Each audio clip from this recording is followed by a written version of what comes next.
আৰু 1 লাখ নিযুক্তিৰ বাবে বাকি থকা 12-14 হাজাৰ নিযুক্তিৰ প্ৰক্ৰিয়াও আমি জুলাই মাহত আৰম্ভ কৰিম। এই বছৰৰ ভিতৰত 1 লাখ পাৰ হৈ যাব।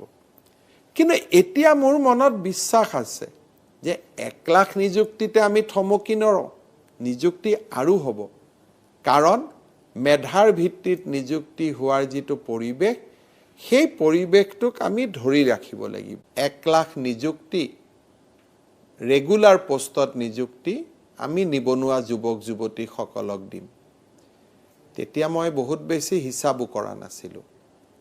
কিন্তু 1 লাখ নিবনুৱা যুৱক যুৱতীক যদি মাহত 25,000 টকাকৈ দৰমহা পায়, তেতিয়াহ'লে আপোনালোকে ধৰি লওক যে চৰকাৰৰ ওপৰত কিমান অতিৰিক্ত বোজা পৰিব। নিৰ্বাচনৰ পিছত মুখ্যমন্ত্ৰীৰ দায়িত্ব ল'লোঁ, প্ৰতিশ্ৰুতিৰ কথা মনত আছিলে, এক প্ৰকাৰ চিন্তা আহিলে যে 1 লাখ নিযুক্তি আমি দিব পাৰিম বা দিয়াটো চৰকাৰৰ ফাইনেন্সিয়েল দিশৰ পৰা কিমান উচিত হ'ব। চিন্তাবোৰ আৰম্ভ কৰোঁতে কোভিড আহিলে, কোভিডৰ লগত মোকাবিলা কৰিবলগীয়া হ'ল। মানুহৰ জীৱন বচোৱাটো প্ৰথম দায়িত্ব আৰু কৰ্তব্য। লাহে লাহে কোভিড হাম কাটিলে। মনতে ভাবিলোঁ যে আমি এটা চেষ্টা কৰা ভাল।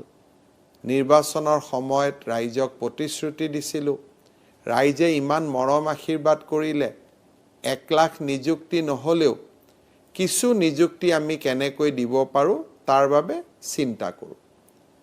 আমি আৰম্ভ কৰিলোঁ। চাওঁতে চাওঁতে এটা সময় আহিল য'ত নেকি আমি 45,000 নিযুক্তি সম্পূৰ্ণ কৰিব পাৰিলোঁ। যেতিয়া 45,000 নিযুক্তি সম্পূৰ্ণ হ'ল, তেতিয়া মনত উৎসাহ দুগুণ বাঢ়িলে যে আমি বাকীখিনি নিযুক্তিও কৰিব পাৰোঁ নেকি। কিন্তু নিযুক্তি কৰিম বুলিলেই কৰা ব্যৱস্থাটো ইমান সহজ নাছিল। আমাৰ অসম চৰকাৰত বহুকেইটা বিভাগ আছে। প্ৰায় 70টাতকৈ অধিক ডাইৰেক্টৰেট আছে, 40টাতকৈ অধিক বিভাগ আছে।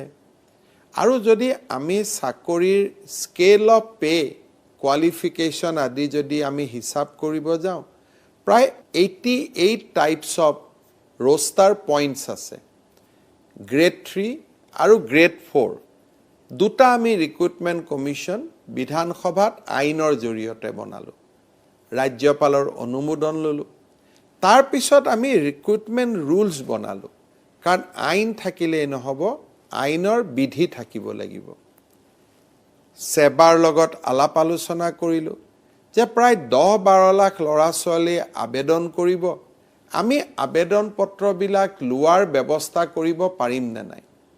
তাতকৈ ডাঙৰ কথা, এমপ্লয়মেণ্ট এক্সচেঞ্জত ইমান ল'ৰা ছোৱালীয়ে নাম ভৰ্তি কৰিব পাৰিবনে নাই। নিয়োগ বিনিময় কেন্দ্ৰক আমি সম্পূৰ্ণভাৱে ডিজিটেলাইজ কৰি পেলালোঁ, যাতে ল'ৰা এজনে ৰাতিপুৱা নিয়োগ বিনিময় কেন্দ্ৰত গ'লে 10 মিনিটৰ ভিতৰত যাতে তেওঁৰ নাম এমপ্লয়মেণ্ট এক্সচেঞ্জত সোমাব পাৰে। সেবাক ডিজিটেলাইজ কৰা হ'ল, যাতে 10-12 লাখ এপ্লিকেশ্যন আমি পৰ্টেলত ল'ব পাৰোঁ।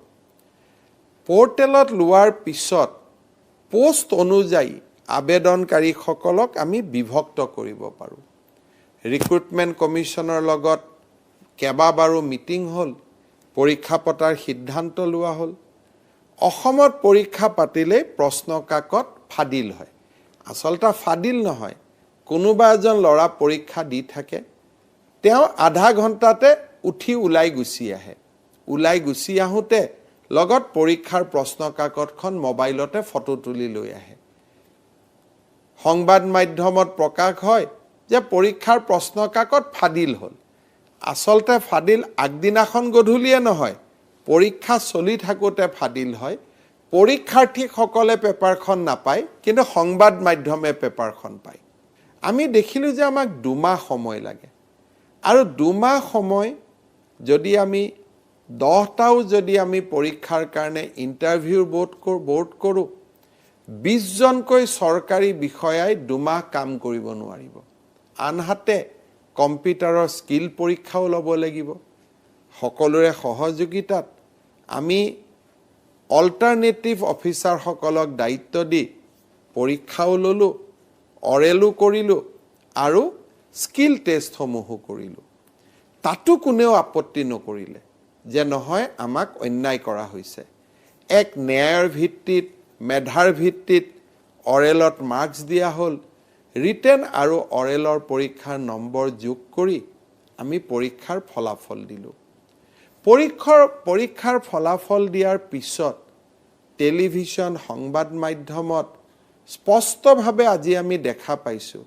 যে কিমানটা দৰিদ্ৰ পৰিয়ালৰ মুখত হাঁহি বিৰিঙিছে নিম্ন মধ্যবিত্ত দৰিদ্ৰ পৰিয়াল অসমৰ প্ৰতিখন জিলা কোনোবা গাঁৱত 20 25 50 জনতকৈ ল'ৰা ছোৱালীয়ে মেধাৰ ভিত্তিত চাকৰি পাইছে ল'ৰা কেইজন বিজেপিৰ সদস্যও নহয় ছোৱালী কেইজনী বিজেপিৰ সদস্যও নহয় দেউতাক মাকো বিজেপিৰ সদস্য নহয় মাত্ৰ ল'ৰা ছোৱালী কেইটাই পঢ়ি চাকৰি পাইছিলে যোৱা কেইদিনমান আগৰ যদি এপিএসসিৰ কলংকিত অধ্যায়বিলাকলৈকে মনত পেলাও বা তাৰ আগৰ গোটেই ৰিক্ৰুটমেণ্ট এক্সামিনেশ্যন শিক্ষা বিভাগক বাদ দি সকলোতে আঙুলি উঠিছিলে আৰু কৰবাত হয়তো সত্যতাও আছিলে কিন্তু এইবাৰৰ তৃতীয় আৰু চতুৰ্থ